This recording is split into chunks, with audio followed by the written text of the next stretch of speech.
Hello, আসসালামু আলাইকুম guys, কেমন আছেন আপনারা? আশা করছি ভালোই আছেন গাইস। তো আজকে আবার এই যে লং ড্রাইভে ঘুরতে বের হচ্ছি আপুর সাথে। আর কিছুটা শপিং করব। আর যেহেতু শপিং করতে যাব, মার্কেটটা অনেকটাই দূরে, সেজন্য আর কি আমি বললাম যে লং ড্রাইভে বের হচ্ছি।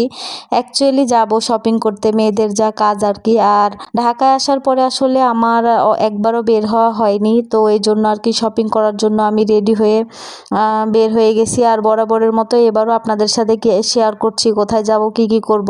আপনারা হয়তো জানেন যে আমি ধানমন্ডিতে থাকি, তো এইখানে আসলে জ্যাম নেই। ঢাকা আসলে আগের মতো নেই। আগে যেমন জ্যাম ছিল, রাস্তাঘাটে অনেক জ্যাম থাকতো, এখন আসলে এরকম জ্যাম নেই। এর জন্য আরও মাঝে মধ্যে ঘুরতে বেরোতে ভালো লাগে, কারণ কম সময়ে অনেক দ্রুত চলে যাওয়া যায়। সব মিলিয়ে আসলে ভালোই লাগে আমার।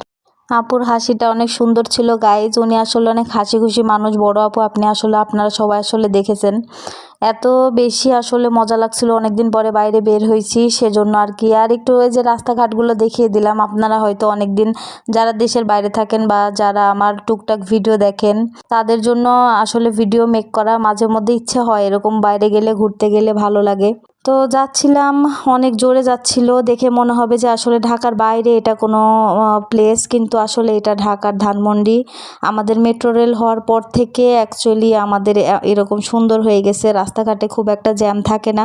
আজকে আসলে কি বলবো, হঠাৎ করে বের হওয়া, এরকম কোনো প্ল্যান ছিল না, কিন্তু অনেক দিন থেকেই মনে হচ্ছিল বাইরে কোথাও ঘুরতে যাই। তো আপু বললো চলো যাই, ঘুরে আসি, এজন্য বের হওয়া। অনেকেই আমাকে বলেন, মাঝে মধ্যে ইনবক্সেও বলেন যে আপু এটা কি দেশের বাইরে, এই সেই। আসলে দেশের বাইরে না গাইজ, আমাদের বাংলাদেশে অনেক বেশি উন্নত হয়ে গেছে, আল্লাহর রহমতে আগের চাইতে অনেক ভালো হয়ে গেছে এখন। ঢাকার এরিয়া, ঢাকার রাস্তাঘাট অনেক বেটার হয়ে গেছে আগের চাইতে। যদিও কিছু জায়গায় একটু এমন তেমন আছে, এটা আসলে থাকেই। তো সব মিলিয়ে আসলে এই যে বসেছিলাম গাড়ির মধ্যে বসে বসে কি করব, যাচ্ছিলাম আর এই যে গল্প করছিলাম, আড্ডা দিচ্ছিলাম। জীবনে আসলে এইটাই আসলে মজা গাইজ। যেখানে থাকবেন, যেভাবে থাকবেন, সবসময় চেষ্টা করবেন নিজেকে ভালো রাখার। আমি আসলে এর আগেও বলেছি, সময় অনেক ছোট, জীবনটা তার থেকে বেশি ছোট। সেজন্য সবসময় আমাদের উচিত জীবনটাকে সুন্দর করে এনজয় করে বেঁচে থাকা।